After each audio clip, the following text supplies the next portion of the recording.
All right, y'all, February 9, Sunday afternoon. It's almost 4 o'clock. Just kind of getting out here, messing around a little bit. Had a bunch of other stuff going on. Still got some other stuff to do yet, but we're looking at the nose attitude. I'm going to put you right on down here. See what I mean? Right? You see how this thing is kind of swooped up. It should be relatively flat. If you look at other karts with that nose, it's definitely not swooped up like that. Now you look at the very tip of the nose, and it's so close to the ground you can't even get your toes under it. So its attitude is angled down.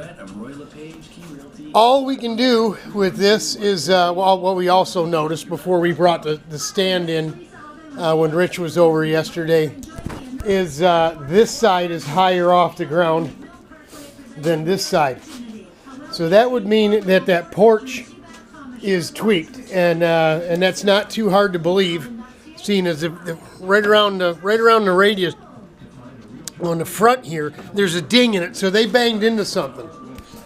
Could we have fixed it? Maybe we botched it up when we welded it. I don't know, but what I'm going to do is first and foremostly take the nose off, put one of them old axles under the chassis but on top of this porch and tweak it and see if we can bend it down to get it.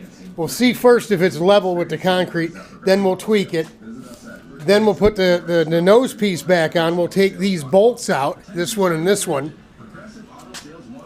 and we'll move the bumper backward to change the angle here between the bumper and the porch, where it's parallel. We'll change it so it's angled. That'll change the attitude of the nose.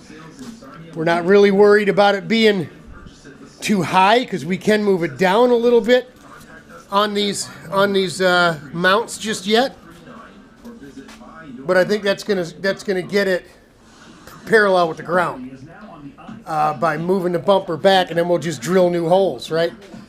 Piece of cake. Plenty of room on this big flat area here to get a bolt through. So yeah, we might have to tweak the bumper a little bit to bring the bumper inside the tab instead of outside the tab, but no big deal. Just so we can get a bolt through it. So that's what I'm going to do real quick. Take another look at how she sits. Move you right on in there, right? It's kind of botched, right? So right on around this side here.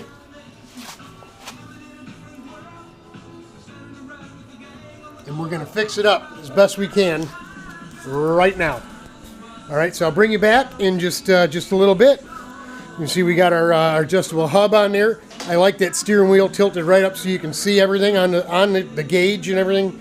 We get a little problem with we cut this. We cut the old hub. We took the steering wheel bit of it off, ground it down and we got it to where we think it's going to work. But now we got a problem with the cable clearing these brackets.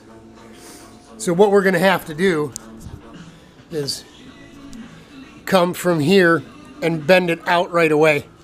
Instead of coming all the way up and then coming out, it's going to just clear the bolt and then out and around the cable. So we'll probably have to make new brackets. For now, I'll just take the brackets off because it's not a big deal. But we're going to get the nose squared away. Then we're going to work on, the fairing and clearing our feet with the pedals and all that. Rich was sitting in it yesterday. All we did is we didn't move the pedals. We just moved the heel stop back, which took his feet from, say, an angle like this to an angle like this, and we put the fairing on, solved all the trouble. So it's going to be a little bit of a work in progress, just fine-tuning things, but we got to get this nose squared away first. So that's what we're going to do real quick, and we'll bring you the result here very shortly. Hang in there, y'all. It'll get better.